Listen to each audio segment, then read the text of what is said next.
know, it's possible that there are people out there that are getting compensated more than what the value that they're bringing. But I guarantee you ownership or management is trying to figure out how the fuck to get rid of you. If they're responsible business owners.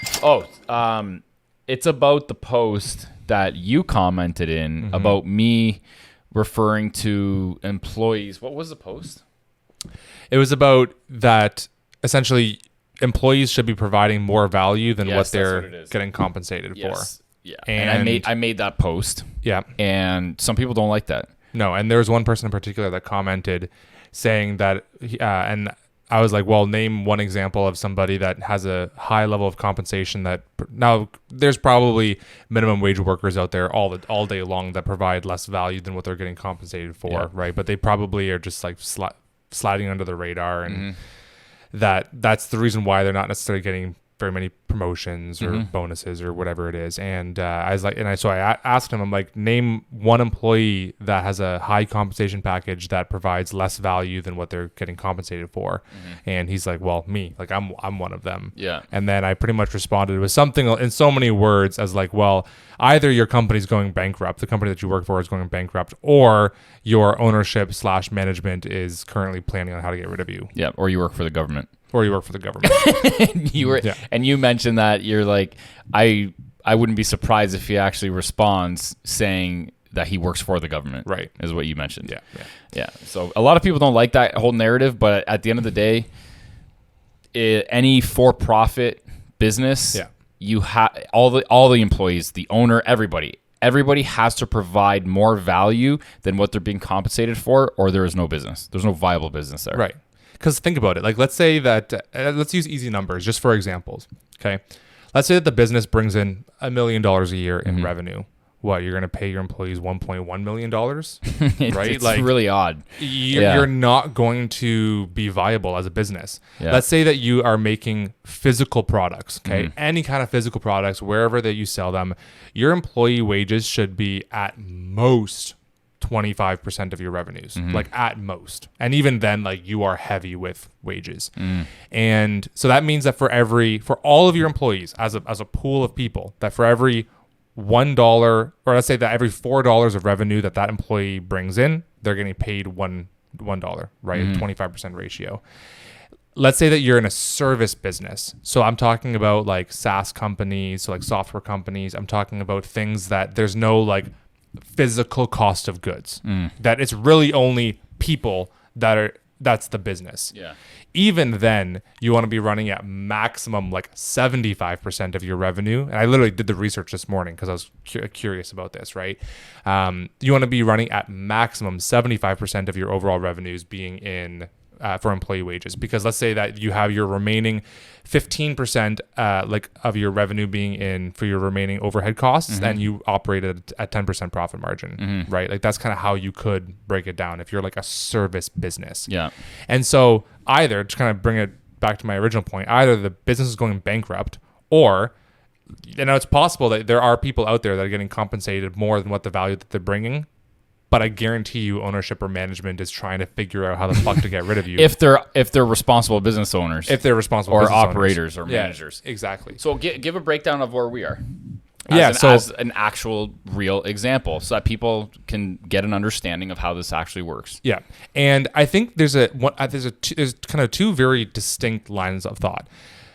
There's a huge movement, because you mentioned on the phone this morning, there's a huge movement of people being like, oh, like we need to be compensated more, blah, blah, blah. It's like, listen, for example, you and I, as we discuss compensation packages or whatever it is, we don't want to pay our employees the bare minimum, right? We essentially, like, we have no problem paying people a lot of money if they provide a lot of value. Yeah, of course. Right? Because it's always kind of like a ratio or a multiplier of the value that you bring.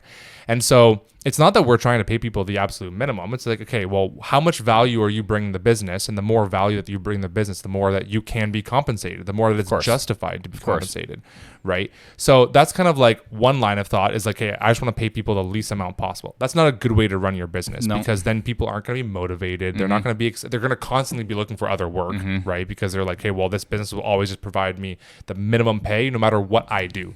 So you want to set up a type of environment that if they actually do phenomenal work, that they can be compensated a lot more. Because then there's that feeling of ownership in the business, right? They don't technically own the business. They might not have any form of shares or profit sharing or equity splits or anything like that, but they then know that the performance of the business will directly be indicative of their compensation. They'll be excited and they'll be motivated to perform, right?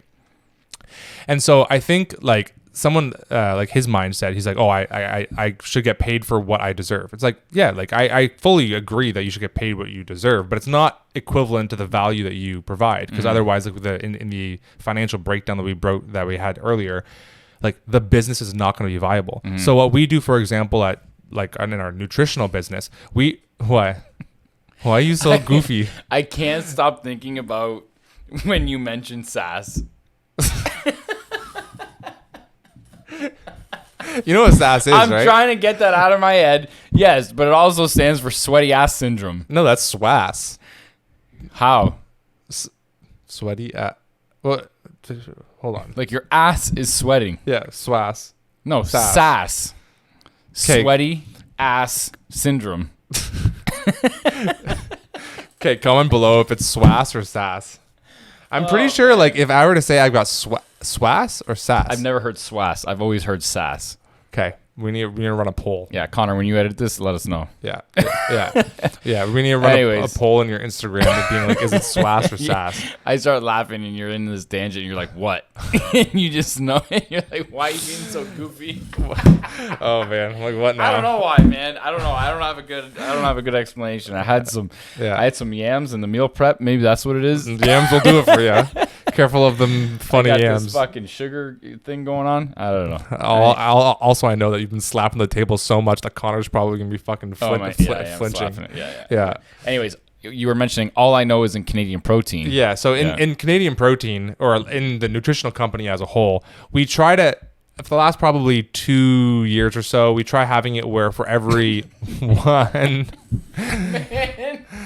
Man.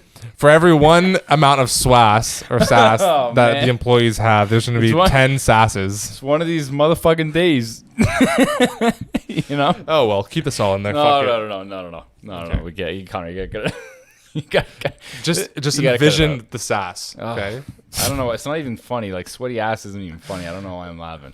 It's one of them days, man. This is one of them days. Yeah. Okay. Anyways, in the nutritional business, you're just like, I'm just gonna keep going. And in the nutritional business, we try getting where essentially for every $1 that we compensate employees, kind of like as a pool of everyone, we try to get $10 of revenue out of it, kind of like a 10 times multiplier, right? And we actually, although we're growing at 40-50% per year, we're trying to have it where, so our overall payroll will continue to grow, right? It's not that we're shrinking our payroll. It's that we actually are trying to get more efficient so that on a per, like, call it dollar ratio, rather than it being at 10%, we're actually trying to get it to like 8%. Not because we're trying to pay our employees the least amount possible. Like, if anything, we're trying to grow to create a lot more opportunities for employees. It's just that we want to try to have it where each employee is being that much more efficient, so we can pay each employee that much more, but we don't need to be bloated in terms of total employees that we're having. Yeah, right. Exactly. So that's kind of like, that's the ratio that we have now. The golf course, it's heavier in terms of more service based. Yeah. It's more service based. I remember thinking in my head, I think what is it, Loblaws? I think that operates on single digit profit margins, or maybe net profit. I can't remember exactly what it was. But I remember thinking, what a lot of people don't seem to understand is that as pricing goes up for products, okay, so say, for example, you have a product that's one day worth $100, and your profit margin is 10%, you're making $10. But if that profit eventually over time becomes $1,000, you're making $100, but at the same profit margin. So a lot of people see that pricing is going up right now. There's inflation. There's all this stuff, right? But a lot of companies haven't changed their profit margin, even though they're experiencing record profits. There's a disconnect there. People see record profits and assume as an absolute dollar figure. Exactly. But and assume that they're just simply, I guess, maybe leveraging their employees more to make more money. But that's not what's happening.